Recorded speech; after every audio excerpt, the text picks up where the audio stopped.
Naku, panibagong kaso, patay kang bata ka, oh.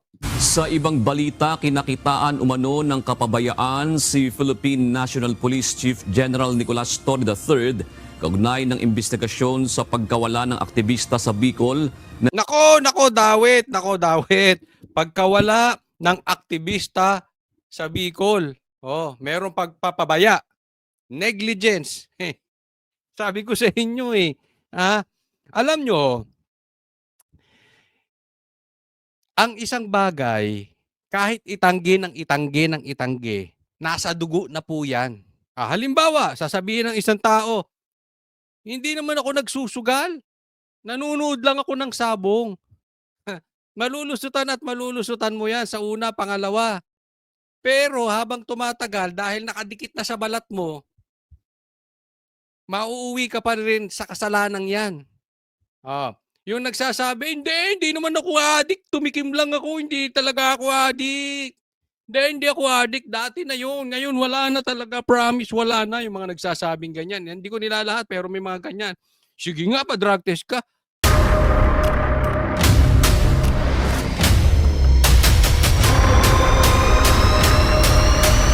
Bago tayo mag-umpisa, baka pwede nyong i-like ang video na to.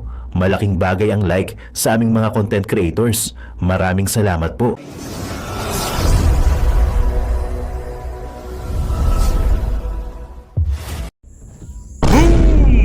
Yun guys, magandang araw sa inyo. It's me again, Boy Sarin sa membro ng Banateros Vloggers. So ayan mga babayan, napakalupit ng preview natin. No, yan, Torre. Nako, tantad na ng kaso. No, yung nawawalang aktivista. Nako po, yan ang sinasabi ko, Torre, nakarma ka na. So ayan mga babayan, tingnan natin kung malulusutan talaga ni General Torre. Ayan yung aktivista, dawit, no, may nakitang kapabayaan. So ayan kitang-kita nyo naman yung preview natin, ang liit lang yan. So mag-reaction muna tayo. Then manunod na mamaya kay Coach Oli. Ang lupit ito, lagot ka ngayon, Torre, kay Coach Oli. So dito sa video na to, makikita mo naman talaga na ibang klase talaga ang mga pinagpapaupo talaga ni BBM, ibang klase.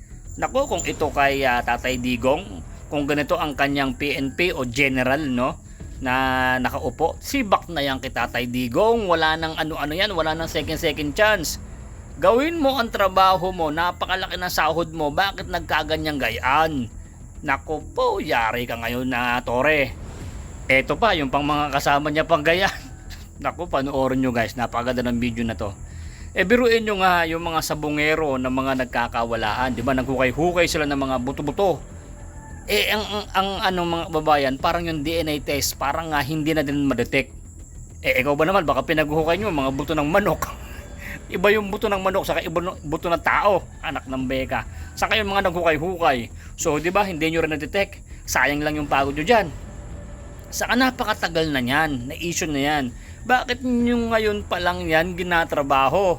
Anak ng weteng naman talaga. Kung kailan buto-buto na ang mga taong mga sabungero na yan, kung kailan nyo pa hinuhukay. Mano yung mga panahon pa lang, na mga naagnas pa lang sila, dapat tinatrabaho na yan. Nabad, kasakit talaga sa ulo mga kababayan.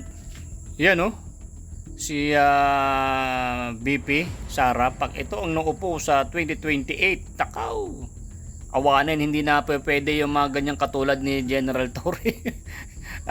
Pagka hindi nagtrabaho, tulad ni Tatay Digong, pag hindi nagtrabaho yung mga inupo niya, inappoint niya, nakita niya sablay, hindi nagtatrabaho ng maayos, puro kuyakoy, tanggal yan. Ngayon na nga lang mga kababayan, ngayon na lang ng panahon ni BBM, nagkagayan-gayan, ano ba naman. So ngayon, papayag pa ba kayo na magkaroon pa ba ng Marcos sa 2028? O yan, tinan mo yan, yung sila Tambaloslos, o di ba? Ngayon si Tambaloslos ay takot na kasi nga si Kong Marcoleta, nasa isang video natin mga babae na panoorin nyo yun si Tambaloslos medyo kabado na yan, pati yung mga buhaya na mga kasabwat diyan. Blue ribbon na si Kong Marcoleta na naman ako, Senator Marcoleta. Malupit yan mga babayan. Hihimay-himay niya na yung mga budget o mga pondo ng mga nagkakawalaan. Yari ka ngayon, Tambaloslos. So ganito, balik natin si Torre. Ngayon Torre, depende. Alam niyo naman mga kababayan, di ba? sa panahon ngayon, yung mga nakukulong nakakalabas. Hindi ba? Si De Lima, si Franz Castro, di ba? Hindi mo nakukulong. Iba ngayon, sasabihin ng live stream media, ng mga media na si Torre, dawit sa ganitong kaso sa nawawalang tao. O may nakukulong ba? Wala. Hayaan nyo na kung hindi makukulong si General Torre, mga babayan. Bali-balita lang yan.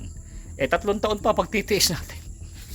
Palagay nyo ba naman makukulong pa yan si General Torre? O comment nga kayo. Kahit sabihin mo naman, dawit. Sabi ni Coach Ole, dawit ka ngayon. 'Di ba? Nagkadawit-dawit na si General Torre. Pero I think naman na hindi naman din makukulong yan. Sa akin analyze, mga babayan. Kita nyo nga yung mga nakakulong, nakakalaya. Itong si General Torre, nasa labas yan. Palagay nyo, ikukulong yan? My God. Si Tatay Digong lang yan makagawa niyan. Diba? Yung mga nagkakawalan, mga sabongero, biglang magkukay ng buto. No pala, buto ng aso na nakuha. Hindi talaga magtatagma ang DNA test niyan. Naku, diba? Nakakatawa, mga kababayan. So, ganito. Manood tayo ng full video kasi napakaganda ng balita nito, mga kababayan. At pag nagustuhan mo itong vlog natin, i-subscribe nyo si unang-una si Coach Oli, yan, sila Tol J, Banat Ba, yan, si Master Junea, si Boss Dada, kasi yan naman yung mga pinapanood natin karamihan, sila Reaction TV PH Update. Yan yung ating nire-reactionan. Mas maganda to, tapos i-play natin yung full video. Manood kayo ito kasi ang lupit nito. Coach Oli pa ba naman? Yan ang aking nasabing reaction, mga babayan, ha. Don't forget to like naman yung video natin. At kung hindi ka pa nakasubscribe, subscribe mo na. Wala mang bayad yung subscribe natin. Kahit piso, nagsisingilin. Das mo lang skip yung ads. Para naman meron tayong pang bili-bili ng sardinas dyan. Okay, mga babayan, i-play ko na yung video. Simulan natin to. Let's go! Sa ibang balita, kinakitaan umano ng kapabayaan si Philippine National Police Chief General Nicolas Torre III kaugnay ng investigasyon sa pagkawala ng aktivista sa Bicol. Nako, dawit. Pagkawala ng aktivista sa Bicol. Merong pagpapabaya. Negligence. Sabi ko sa inyo alam nyo, ang isang bagay, kahit itanggi, nasa dugo na po yan. Halimbawa, sasabihin ng isang tao, hindi naman ako nagsusugal. Nanunood lang ako ng sabong. Malulusutan mo yan sa una, pangalawa. Pero habang tumatagal, dahil nakadikit na sa balat mo, mauuwi ka pa rin sa kasalanang yan. Yung nagsasabi, hindi naman ako addict, tumikim lang ako, hindi talaga ako addict. Hindi ako addict, dati na yun, ngayon wala na talaga, promise, wala na yung mga nagsasabing ganyan. Hindi ko nila lahat, pero may mga ganyan. Sige nga, pa-drug test ka. Why should I? May pag-ganong, why should I? Di ba? Gaganunin ka pa. Pero lalabas. Bakit? Hindi maitatago Yung kasalanang nasa loob, pag hindi mo dinilyan, pag hindi mo inamin sa sarili mo na mayroon kang pagkakamali, uulit-ulitin mo at mahuhuli ka. Anong nangyari dito kay Torre? Mali talaga yung kanyang ginawa kay Pastor Kibuloy. Ang dami niyang pinas forward doon. Ang dami niyang nilabag doon. Ngayon, yung kidnapping, di umano kay PRRD, ang dami rin niyang nilabag doon. Kaya nga ito, yung nagdesisyon of ang Court of Appeals na merong pagpapabaya na naman, kidnapping ulit. Ito ba talaga ay pagpapabaya? Yan ang tanong dyan Pagpapabaya o sinadyang pinabayaan. In any case, hindi ako magdidesisyon. Korte. Basta sabi ng korte, may negligence si Torre. So kahit ito'y talagang pabaya, for discussion purposes lang, talagang pabaya, pambihira. Gawain na ni Torre yan. Hindi siya talaga marunong mag-handle. Ano inaatupag? Boxing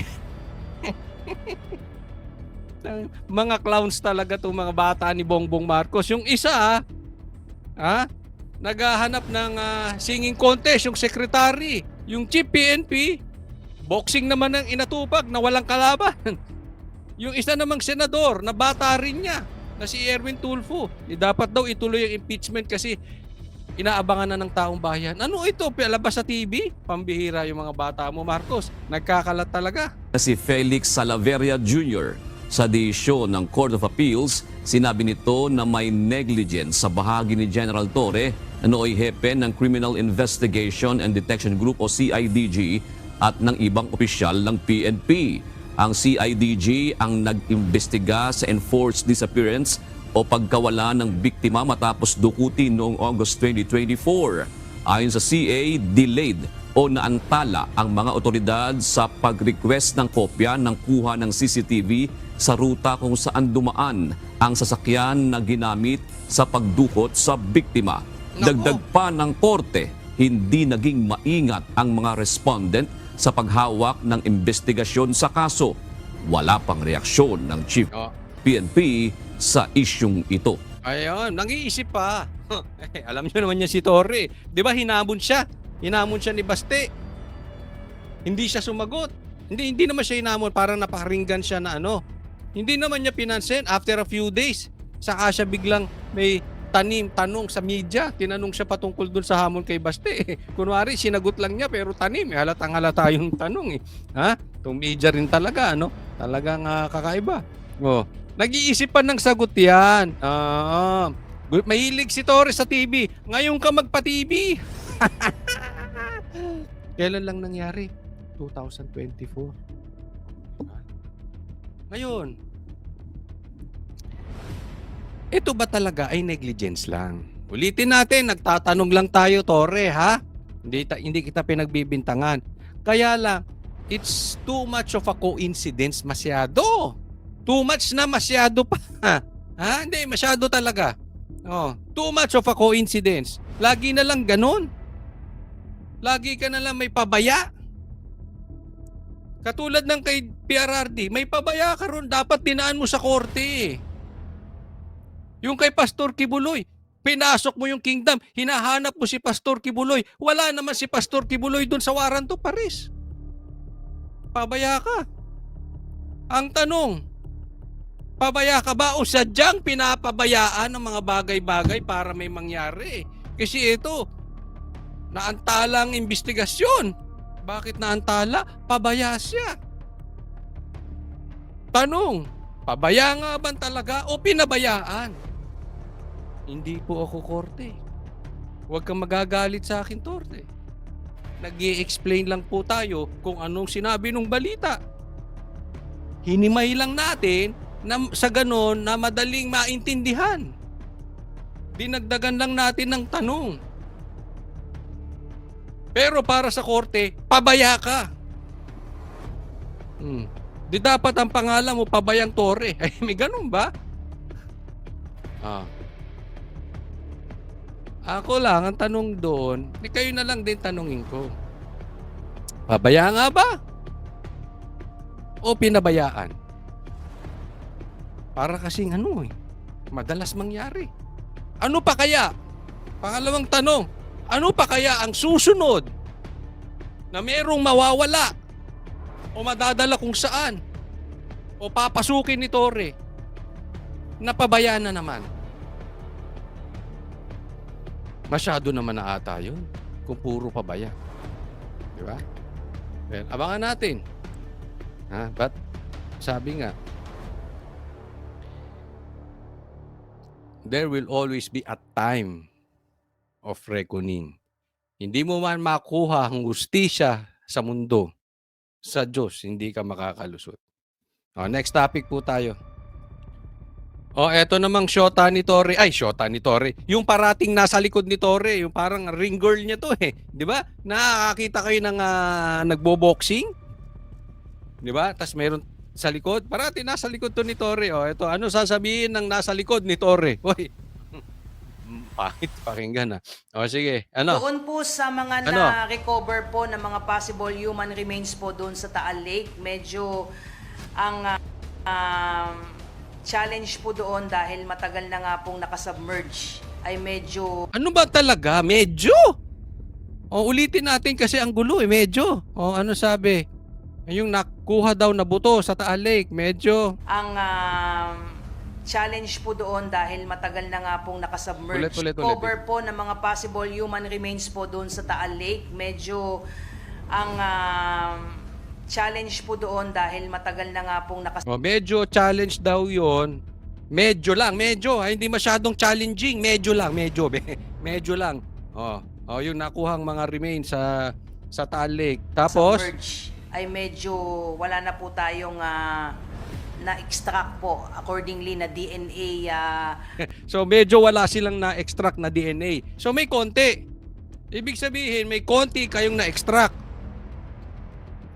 Pwede mo sabihin wala kaming na-extract na DNA. Hindi, sinabi niya, medyo wala kaming nakuhang na-extract na DNA. Tuloy. Profile po doon sa matagal na pong nakasubmerge, parang contaminated na po. Matagal na daw kasi nakasubmerge, kaya contaminated na. Ngayon nyo lang nalaman matagal na nakasubmerge. Kung sa tingin ninyo wala naman kayong makukuha na DNA, medyo lang, not enough, medyo. Sa tingin ninyo, medyo wala kayong makukuhang DNA. At ang palusot ninyo dahil matagal na nakasubmerge. Hindi nyo alam matagal na nakasubmerge. Kailan pa ba nawawala yung mga sabungerong yan? Hindi nyo alam kung kailang nawala. Bago kayo sumisid, hindi nyo rin alam. Bago nyo nilabas sa balita, hindi nyo rin alam.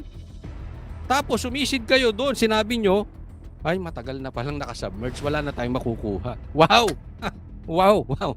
Ang talino! Ang talino ng PNP dati. Hindi sa lahat, marami tayong kilala mga PNP magagaling. Pero ito si ata, parang mali ata yung, medyo mali ang pagkakaano dyan. Bakit? Sinira ninyo yung hanap buhay ng mga mangingisda dyan. Wala na nga daw gustong kumain ng tawilis. Maraming nangingisda dyan, tapos sasabihin nyo may remains. Tapos wala rin pala kayong nakuha dahil medyo. So, nasira, pero wala kayong napala. Nasira ang trabaho ng mga kababayan natin. Ang taong bayan, tapos wala kayong napala. Pambihirang buhay ito. Yung 3 cadaver po na na-recover po isa sa sementeryo po sa Batangas, 3 pong DNA profiles po ang nakuha po doon, 2 lalaki po at 1 babae po. Doon sa inixium po na DNA doon po sa mga buto po doon sa sementeryo. However po ay negative po doon ang matching doon sa 23 DNA reference po doon sa mga who came forward and provided po DNA profile po. For those na members of the family na may mga nawalang kaanak po, they can coordinate doon po sa pakimilapit na stasyon po para makuhanan po sila ng DNA test para po baka sakali po may mag-match po dito sa mga nakuha po. Yan. So, naghukay sila, 2 lalaki, 1 babae ang nakuha ang DNA. So in short, medyo may nakuha silang DNA pero hindi nag-match dahil wala daw DNA. Ngayon, nagpapahanap kayo ng kaanak para baka sakaling may mag-match ng DNA. So ibig sabihin, ulitin ko na naman, nagkamali na naman kayo kasi sinisid nyo na naman, nilabas na naman nyo sa media, nilabas nyo sa TV. Wala pala kayong pagbabasihan na enough DNA. Basta lang kayo sumugod. Wala kayong intelligence. Wala kayong planning. Sige lang media, sige lang sugod, sige lang ngayon palpa kayo. Pero eto yun. Merong DNA na nakuha. So, sinasabi nila, justify tao eh. So, ibig sabihin, may foul play. Dahil hindi mo itatapon ng tao doon whatsoever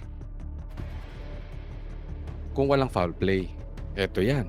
Baka mamaya, malihis ang istorya, mapunta na naman sa drug war.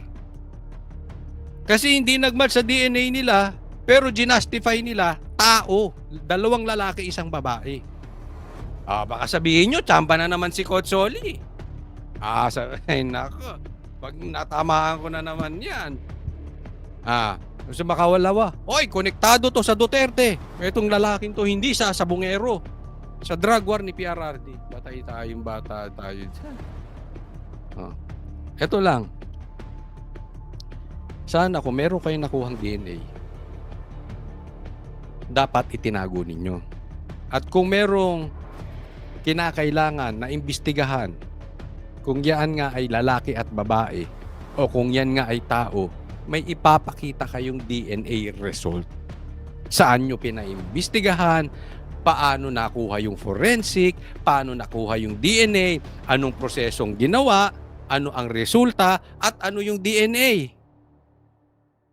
Baka mamaya kasi, hindi naman lalaking tao yan. Baka dalawang baka na lalaki at saka isang babaeng baka. Hindi po natin iniinsulto yung nawawalang sabongero, but habang tumatagal tong istorya na ito, nagiging parang katawa-tawa. Parang nagiging kalokohan. Lalo na. Baka yung sinabi kong baka i-connecta pa ito ulit doon sa drug war. O, biktima na ng drug war, hindi na ng sabong. O. So, aabangan natin tong istorya na ito. Kasi kung talagang na-detect nyo na yaan ay lalaki at babae na tao, dapat meron kayong ebidensya na nakakakuha kayo ng DNA. Baka mamaya, hayop naman pala yan, pinagtatakpan nyo lang ng hindi kayo nakakahiya. Tago nyo ebidensya, ha? Sisilipin natin yan. O, next stop. O, eto. Laglagan na talaga. Ha? Ano sinabi ko sa inyo dati? Unang-una pa lang, 'di ba? Ulitin ko, diniscuss na po natin ito sa programa namin sa SMNI. Wala pang pangyayaring ganito, sabi ko abangan ninyo, magkakaalaglagan. Oh, pero hindi bibira si Bongbong mismo, diretso. Hindi rin bibira si Tamba, diretso. Ang bibira yung mga bata nila. Ah, ito. Tingnan ninyo. Huli sa korupsyon si Tambaluslos. Sinong bumanat? Sinong naglaglag? Bata ni Bongbong Marcos. Mukhang hindi na rin nakapagpigil pala itong si Kong Toby Chanko at isiniwalat niya yung 777. Oo. Mhm. Pito-pito. Ano yung 777? Pito-pito. Mhm. Oh, sabi po ni Kong Toby Chanko, tumanggap daw po na mahigit 20 milyong pisong halaga ng ayuda ang sumasama daw po kay Speaker Martin Romualdez sa pag-ikot sa iba't ibang bahagi ng bansa. Noon po nakaraang taon, ang hamon niya sa mga miyembro ng mambabata sa 19th Congress, pabulaanan ng kanyang revelasyon sa pamamagitan daw po ng pagkapakita ng mensahe. Natanggap na mga ito ukol sa nasabing pondo. Meron daw mga text message. May boses ba yan? Pakinggan niya. Ayan, matindi. Okay. Alala niyo yung sinabi ni Mayor Magalong dati na 777. Meron natatanggap na 7, umattend ka lang, na umattend ka sa ganitong lugar, 7. Basta, in total niya, nasa 21 million. 777 nga eh. Meron pa siyang sinabing isa. So, hindi lang ito 77. Ngayon naman, sinasabi rin ni Chanko. In short, kino-confirm. Oh. Kampi nila yan, ha? Sila yan. Magkakasama yan. Oh, campaign manager yan ng alyansa ni Bongbong Marcos. Oh. Ha? Eh ngayon may hamon. Sabihin yung sinungaling ako. Ayan, nagkahamunan na. Ha? Pero dito laglag si Tambaluslos. Pakinggan natin. Natin si Kong Toby. Sige. Kong Toby, ano masasabi mo? Di ba, pag sumama ka sa Bagong Pilipinas Servicio Fair, totoo yun. Alam ko eh, nabigyan ako nung pumunta ako eh. Naku, sarap naman. Palato naman dyan. Nabigyan siya. Hindi, totoo naman din yan eh. Ang dami nagsasabi niyan. Oh, yes, 77 na yan. Pati siya mismo nakatanggap. Oh. Ano pa ebidensya? O ngayon, kung sinong congressman ang bagong pagtalo na hindi totoo, pakitaan tayo ng cellphone. O sige, sabihin mo, punta siya dito, pakitaan kami ng cellphone. May message yan na matatanggap mo eh. Ayun. Oho. Nako. Mabigat itong hamon ni Kong Toby. Eto na, hamunan na po. Okay? Kasi, pansinin nyo, si Chanco rin ang nagsabi na yung fourth impeachment, yung fourth complaint laban kay BP Sara, bawat pirma may bayad. Or, hindi naman diretsang bayad sa pangalang proyekto. Alam naman natin yan eh. Di ba? Oh. Sige, gusto mo na proyekto, magkano? Yan o. Pero hindi bayad. So, yan ang ibig sabihin ni Chanco. May question? Okay. Pansinin nyo, hindi siya kino-question ng congressman. Bakit? Subukan yung questionin to. Yung sinabi niyang kada pirma mayroon kayo, ilalabas niya. Babaliktad. Isipin mo, ilan yung bumoto? Pumirma, nasa 200? Walang kumestyon ni isa doon sa 200 kay Chanco? Bakit? Delikado. Hawak na ito, ebidensya. Pag pumalag, eto, sabit ka ngayon, tahimik ka na lang. Di ba? Ngayon, magkahamunan. Sinasabi nyo na sinungaling ako, pakitaan tayo dito ng cellphone. Naku, delikado rin. Di ba? Hindi niya pwede, pag nagpakitaan sila ng cellphone, hindi niya pwedeng sabihin na wiretapping yan. Bakit? Nagkahamunan sila eh. Kumbaga sa boxing, kung binugbog ni Baste si Torre, hindi niya masasabing ano yun. Nananakit siya dahil nagkahamunan sila. Hindi rin pwedeng sabihing wiretapping yan. Ang tanong, may lalabang kaya kay Chanco? Yun. Sinong lalabang kay Chanco na sabihing sinungaling siya, hindi totoo yung nagkabigayan? Kaya sabit talaga rito si Tambaluslos. Kaya totoo yung sinasabi ni BP Sara, si Tambaluslos ayaw niya ng kalaban. Bibilin niya. Kaya maraming nagsasabi, ito si Tambaluslos, kung wala tong pera, walang pagmamahal to. Kung wala tong pera, walang impluwensya to. Kung walang pera, walang power to. Tingnan mo. Bago mag 2028, iiwanan, pustahan tayo. Ayan na naman, magsasabihin na naman tayo ng prediction. Bago mag 2028, baka 2027, iwanan na siya ng mga dyan. Mga kaalyado niya. Bakit? Ilipat na yung power. Pag lumipat na yung power, ala na. Awanti kwarta. Patay na.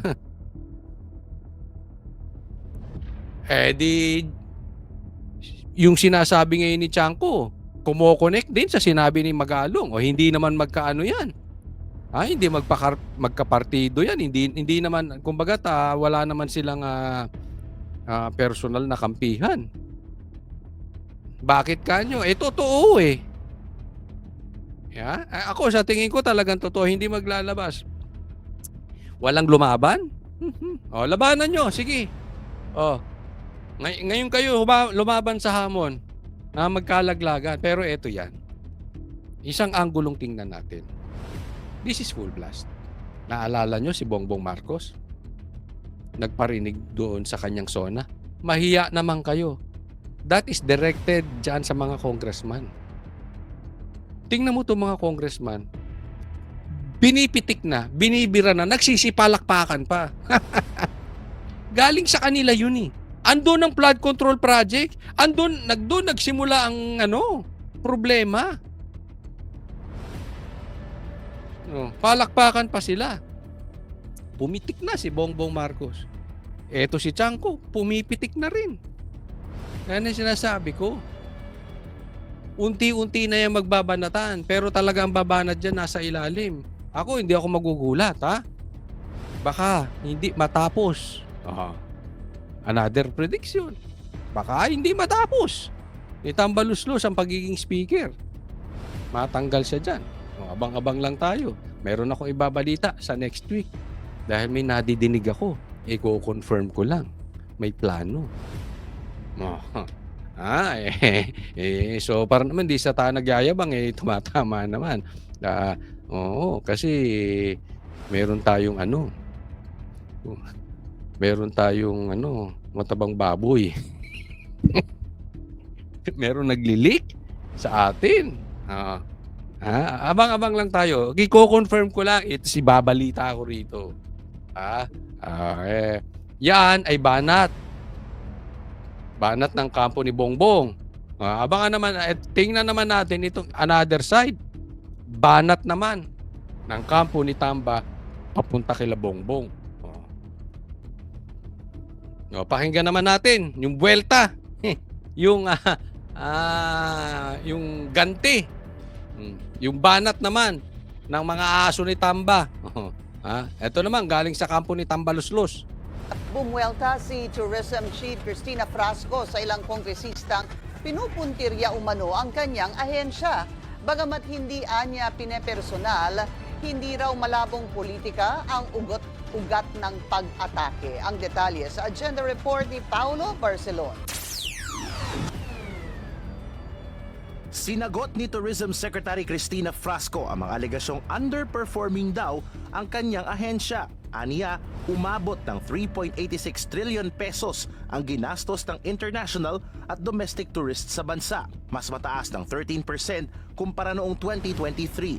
Halos 7 milyon na rin daw ang nagtatrabaho sa sektor ng turismo at unti-unti na raw nabuksan ang merkado sa ibang mga tourist market dahil inaasahang dadami ngayong taon ang mga bisita mula Australia, Canada, Japan, US, UK at France. Dagdag daw ito sa mga Chinese at South Korean na siyang top tourist markets ngayon ng bansa. Sa isang statement kamakailan, sinabi ni Tingog Party List Representative Jude Asidre na hindi raw dapat maglagay pa ng excuses ang DOT dahil mas mababa raw sa target nitong 7.7 million tourists ang napapunta noong 2024. Kaya, dyan muna tayo, okay?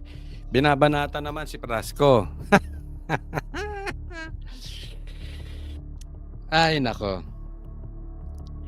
Alam nyo po, ito lang sa akin dyan, ha? Hindi ko sinasabing hindi palpak si Frasco. Okay? Wala po tayong ganyan. At hindi ko sinasabing pinagtatanggol ko siya. Pare-pareha silang palpak. Pero, ang tingnan po natin, itong anggulong ito. Sino bumabanat? Si Asidre. Tingog Party List. Sa tingin nyo ba, bobo to? Sa tingin nyo ba, makakagalaw to ng walang basbas or walang utos ni Tambaluslos? Huwag nga tayong maglokohan. Sino binabanatan? Di secretary. Under executive. Binanatan mo kami, ha? Mahiya naman, mahiya ka pa dyan, Bongbong Marcos, ha?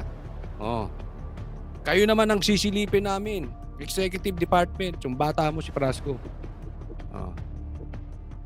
Hindi naman ako, wala naman nasa matinong kaisipan ang maniniwala na ito ay hindi inutusan ni Tambaluslos. Siguro to the very least, kung hindi man inutusan, which I doubt, pero kung sakali mang hindi inutusan, imposibleng hindi binasbasan, hindi pinayagan. Imposibleng hindi alam ni Tamba. Nako, Si Deputy Speaker Paulo Ortega naman, sinabing kakarampot lang daw ang kinita ng bansa kontra sa mga kapitbahay nating bansa gaya ng Vietnam at Thailand. Isa pa to. Karakas pa lang nito, alam na natin. Ito yung tao na lahat about Duterte napuna. Basta babanatan si Tambaluslos, pupunahin nito. Ngayon naman, ang pumuna kay Tambaluslos, kampo naman ni Bongbong. Siya na rin naman. Siya rin naman ang bumabakbak. Nagkataon lang ba? Pwe.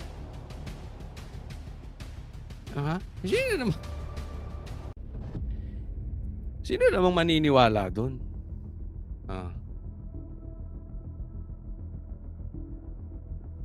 Sabihin nyo rin, hindi siya inutusan ni Tambaluslos?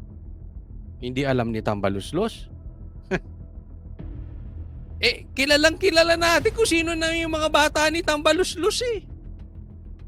Pag hindi mo kilala kung sino yung mga bata ni Tambaluslos, wala kang alam sa politika. Ito, sila yan eh. Kaya nga hindi ko titingnan to as face value na concern sila about sa tourism. Puwe, huwag na tayong maglokohan.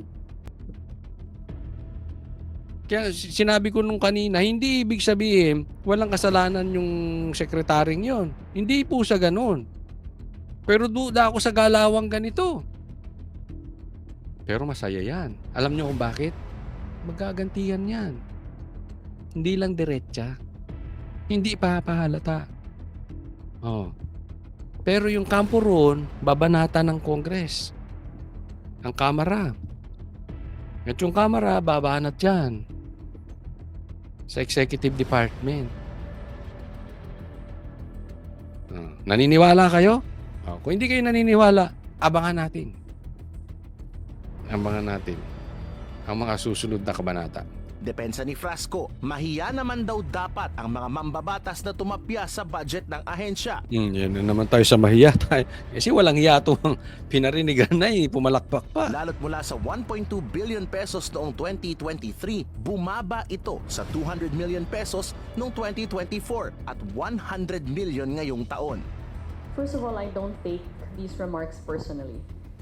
Because when you say that the sector is not delivering, you're talking about over 6 million Filipinos working in the tourism industry and nearly 10 million more stakeholders across the nation.